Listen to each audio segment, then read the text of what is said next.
Sim, vou morrer assim. Eu falava muito isso, né? Graças ao Senhor que o Senhor não deixou morrer assim, né? Então, não é religião, é o que o Senhor fez por nós. É o que o Senhor está fazendo hoje, que a gente não entrando nessa questão da edificação da igreja, né? Isso aqui, o Senhor está edificando a sua igreja. Quando a palavra de Deus, ela lava, ela limpa, e isso vai nos transformando, vai nos libertando, nós vamos transformando, sendo transformados de glória em glória, né? Então, ele tendo se oferecido uma vez para sempre, né, para tirar o pecado, muito aparecerá a segunda vez. Essa segunda vez é a volta do Senhor, né? Para os que aguardam para a salvação. Louvado seja o Senhor, né? E depois aqui, ó, no versículo, quer ver, vai um pouquinho para frente, no 10.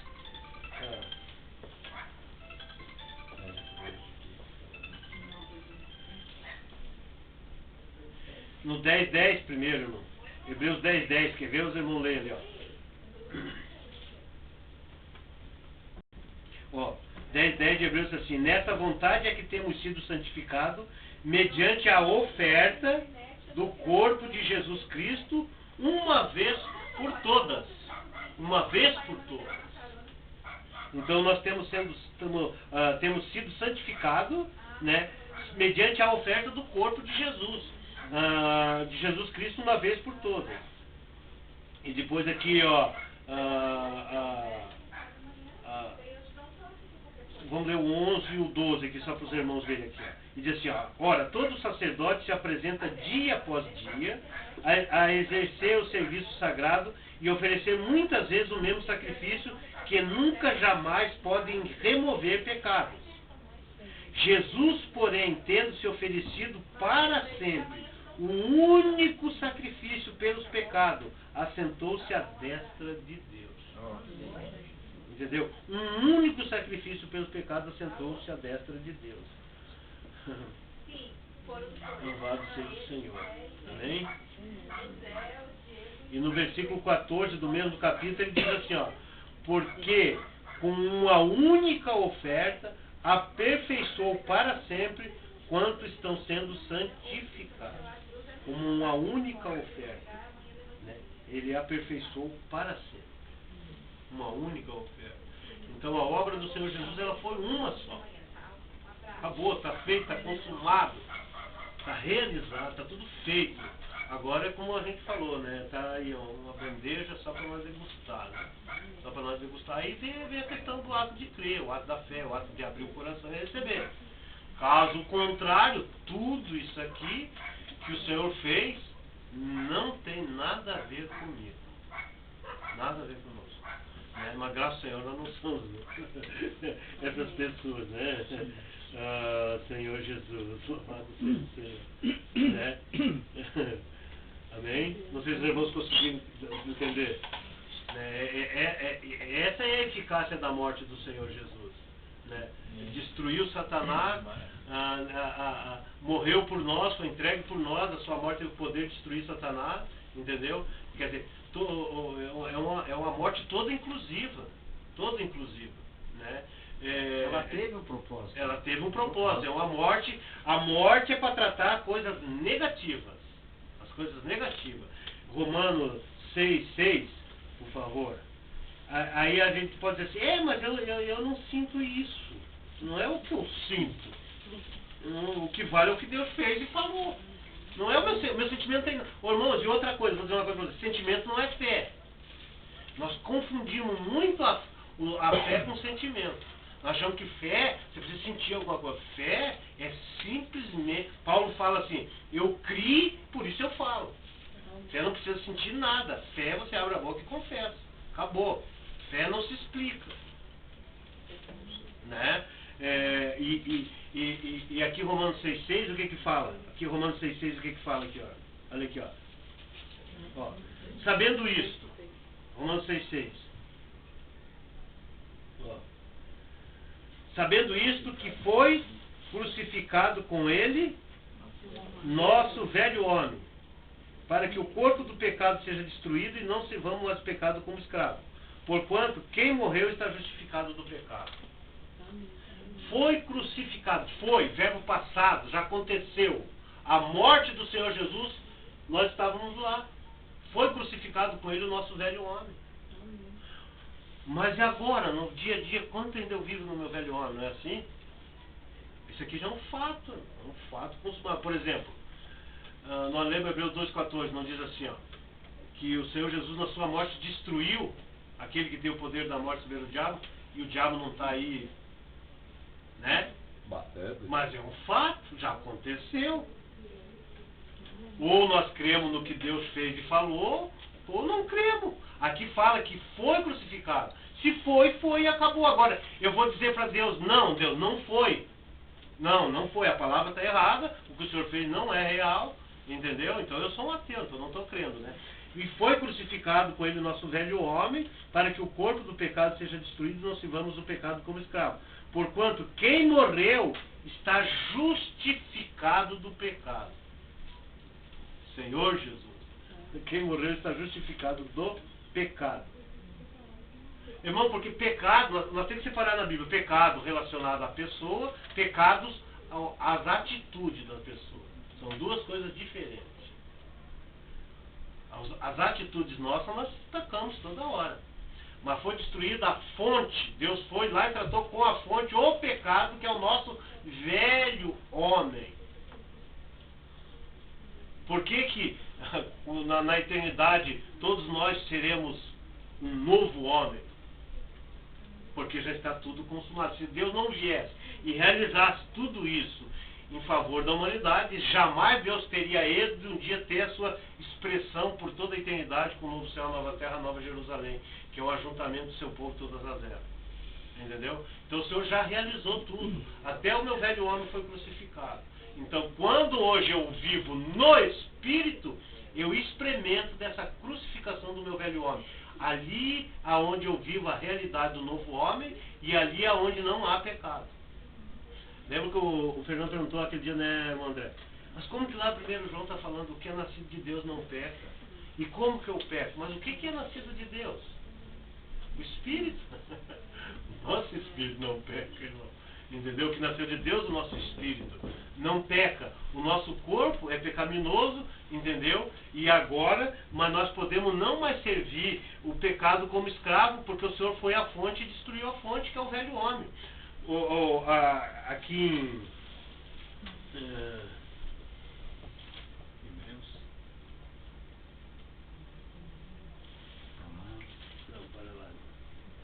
em Romanos 7. Aqui, Romanos 7, ó. Aqui todo mundo interpreta com uma analogia do casamento. E não é uma analogia do casamento. Porque você tem que seguir o texto com o contexto e saber por que chegou aqui na frente e ele começou a falar de um casamento. Entendeu? Aqui ele diz assim, porventura, no 7, porventura ignorais, irmãos, pois falo aos que conhecem a lei, que a lei tem domínio sobre o homem toda a sua vida. Uma pergunta que ele faz. Ora, a mulher casada está ligada pela lei do marido, enquanto ele vive, mas se o mesmo morrer, desobrigada ficará da lei conjugal. Por que ele estava falando do velho homem, a crucificação, velho homem, e depois ele fala aqui da mulher e o marido? Porque o nosso velho homem simboliza o nosso velho marido. Agora ele morreu, nós estamos desobrigados das ordenanças da lei dele. Nós podemos contrair novas núpcias com Cristo. Você consegue entender? Agora sim. O nosso velho marido acabou, irmão. É o nosso velho homem. E nós estamos ligados a ele enquanto ele vive. Mas se ele morreu, pronto, eu estou livre. Agora eu vou arrumar outro casamento com quem? Cristo, Senhor, meu noivo, meu esposo.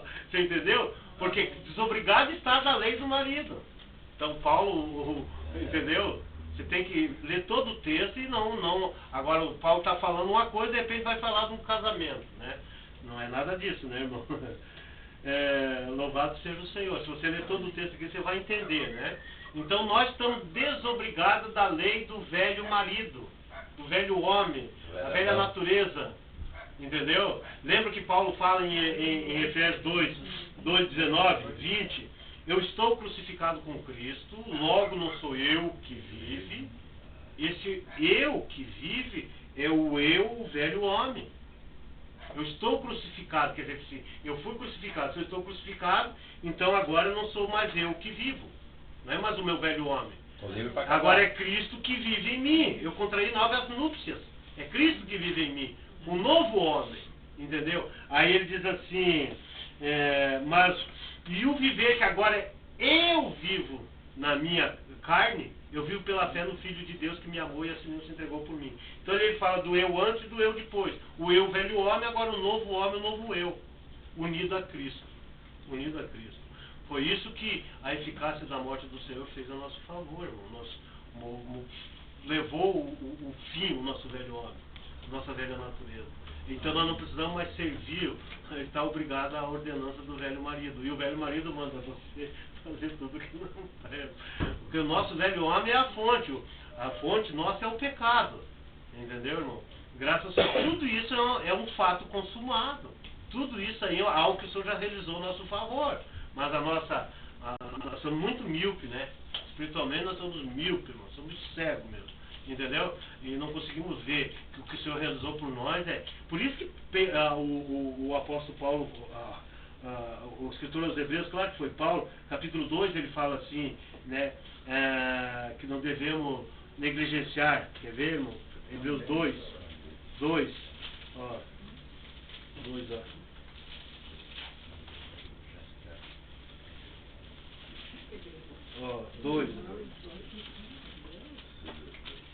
2:1 diz assim, ó, por esta razão, importa-nos que nos apeguemos com mais firmeza às verdades ouvidas, para que delas jamais nos desviemos. E depois no versículo 3 ele diz assim, ó, como escaparemos nós se negligenciarmos tão grande salvação, a qual tem sido anunciada inicialmente pelo Senhor e foi-nos depois confirmada pelos que a ouviram. Como se escaparemos nós se negligenciarmos essa tão grande salvação de Deus? Senhor Jesus. Bendito seja o nome do Senhor. Amém? Graças a Deus. Os irmãos entenderam? Graças a Deus, né? É isso. A morte do Senhor tem toda essa eficácia nas nossas vidas, né? É grandiosa demais, né? É algo assim, humanamente nós não conseguimos realmente ter a proporções do que ela realizou, né? Só que nós vamos para a palavra, recebemos um pouco de luz, ter comunhão com o Senhor, aí nós vamos ver que o preço foi realmente divino, né? E jamais uma obra humana teria condições de realizar isso por nós, né? Qualquer religião, por melhor que seja no mundo, teria condições de realizar isso em favor da humanidade, né? Somente Deus, né? Porque Deus nos ama. Deus precisa de nós. Nós, os seres humanos, somos o centro da criação de Deus. A gente sempre fala, por exemplo, ali em Zacarias 12:1 fala que Deus estendeu os céus, formou a terra e formou o espírito do homem dentro dele. Então o homem é o foco de Deus. Nós somos o foco de Deus. Deus não vai fazer nada sem o homem. Deus não vai introduzir o mundo que há de vir, o reino milenar, sem nós. O Senhor não vai trazer a eternidade, o novo céu, a nova terra, sem nós. O homem, ele precisa do homem. Então, por exemplo, nós precisamos de Deus, claro, é óbvio, nós somos nós sem Deus. Mas, não, Deus precisa. Quem é que planejou nos ter? Quem é que lá na eternidade passada, sozinho, Efésios capítulo 1 fala assim, que Deus nos predestinou antes da fundação do mundo, antes de Deus criar qualquer partícula do mundo de outrora, não do mundo atual, Deus já nos planejara ter. Então quem é que planejou? Quem é que após planejar entrou em ação para executar esse plano? Aí o homem cai. Quem é que entra em ação de novo para trazer o homem de volta para si? Deus. Agora ele traz o homem para si, agora ele trabalha nesse homem ao ponto de conformar esse homem à sua própria imagem e semelhança. Quer dizer, levar o homem à plena maturidade, à plena perfeição. Mas quem é que faz? Ele. Hoje eu busco o Senhor, eu busco por meio do Espírito, eu estou recebendo essa transformação que a Bíblia chama de edificação, né? Mas se eu não o fizer hoje, eu só vou adiar esse trabalhar de Deus na minha vida. Porque na era do reino, infelizmente, ou felizmente, podemos dizer assim, essa edificação vai se completar. Porque eu não quis hoje, então eu apenas joguei para aquele dia, joguei para aquela era, para aquele tempo. Mas eu não vou mais escapar. Porque eu pertenço a Deus, nós pertencemos a Deus. Então a única coisa que nós podemos é adiar um pouco essa edificação do Senhor nas nossas vidas. Filipenses 1:6. Aquele que começou a boa obra em vós, há de completar. Deus, se não é para completar, nem começa. Ele não é que nem nós começamos e não terminamos nada quase na nossa vida, né? Plano temos muitos, mas nem execução nenhum. Eu planejei muito na minha vida, hoje eu estou largando mão, porque a vida não pertence a mim, né? Ela pertence ao Senhor. Nós temos que aprender a viver pela fé. O Senhor falou, o meu justo viverá pela fé. Não é que você vai se tornar, não vai mais preocupar com nada, né? Mas eu não preciso mais andar ansioso. Eu não preciso andar ansioso. Quem está no comando e controle, há um trono, capítulo 4 de Apocalipse fala, e alguém sentado nesse trono, que governa e rege todas as coisas. Por mais negativo que as coisas aconteçam na minha vida, mas quem está no controle e comando é Ele.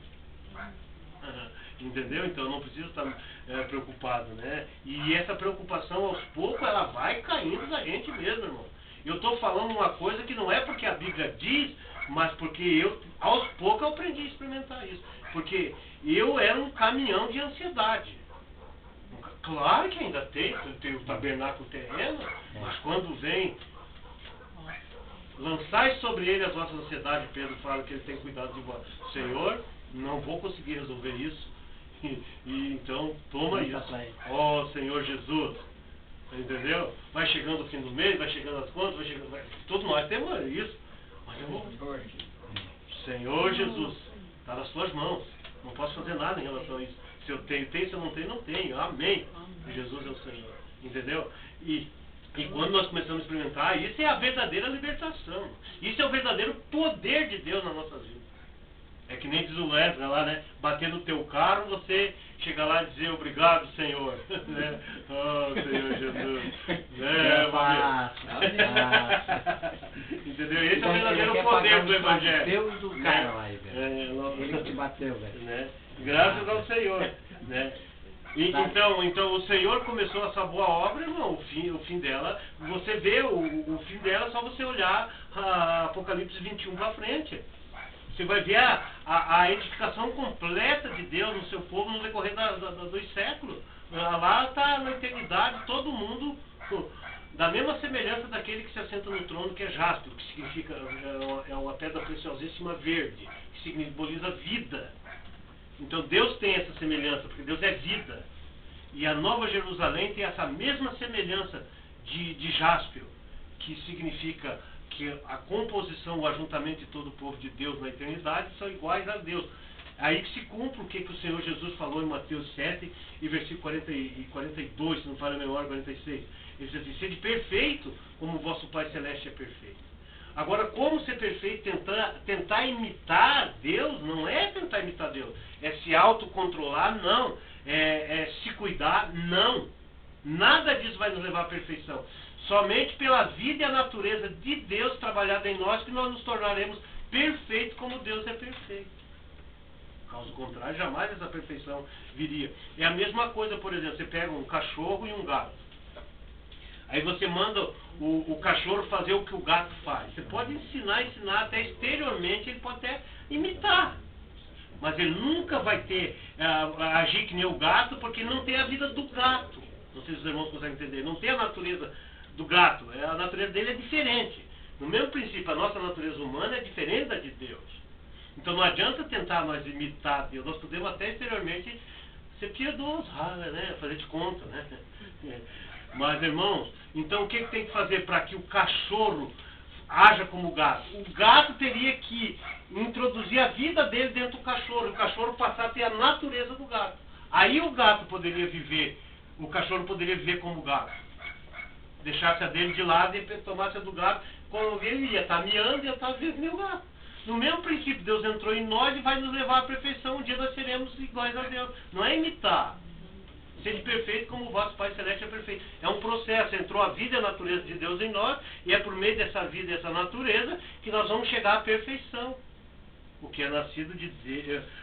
O Senhor fala lá na primeira epístola de João, que não nasceram da carne nem do sangue, mas nasceram de Deus. Efésios 2 e versículo 24 também fala assim, que nós fomos gerados segundo Deus.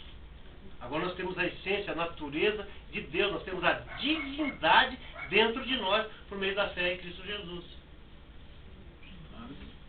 Agora essa vida é trabalhada em nós. E isso é chamado de edificação. E isso, se você experimenta, isso é a verdadeira libertação. Libertação não é pôr a mão na cabeça e você está liberto, mas que liberta. Você vê que a pessoa sai dali e nunca muda, entendeu? Sempre a mesma coisa. Porque tem que experimentar somente por meio da vida de Deus em nós que vai haver a verdadeira transformação, conformação, como a Bíblia fala, né? Temos que chegar à estatura, à varonilidade, à medida e à plenitude de Cristo. Crescer em tudo aquele que é a cabeça é Cristo. Efésios capítulo 4 fala isso, né? Só para nós encerrar, vamos ler esse versículo aqui, irmão. Efésios 4, só para os irmãos verem. Já que nós tocamos um pouquinho nesse assunto, né? Vimos um pouco aqui sobre o que o Senhor fez por nós, né? Ele diz assim, ó, no versículo 13, 4:13 fala assim, ó. Louvado seja o Senhor. Ó, Efésios 4:13 fala assim, ó. Bendito seja o Senhor. Até que todos cheguemos à unidade da fé, do pleno conhecimento do Filho de Deus, à perfeita varonilidade, à medida da estatura da plenitude de Cristo, para que não mais sejamos como meninos agitados de um lado para o outro, levados ao redor por todo o vento de doutrina, pela artimanha dos homens, pela astúcia com que nos induz ao erro, mas seguindo a verdade em amor, cresçamos em tudo aquele que é a cabeça, Cristo. Gálatas 4:19. O que fala Gálatas 4:19?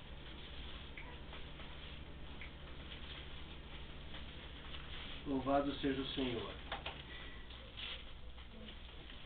Paulo falou aqui às igrejas da Galácia, ele disse, meus filhos,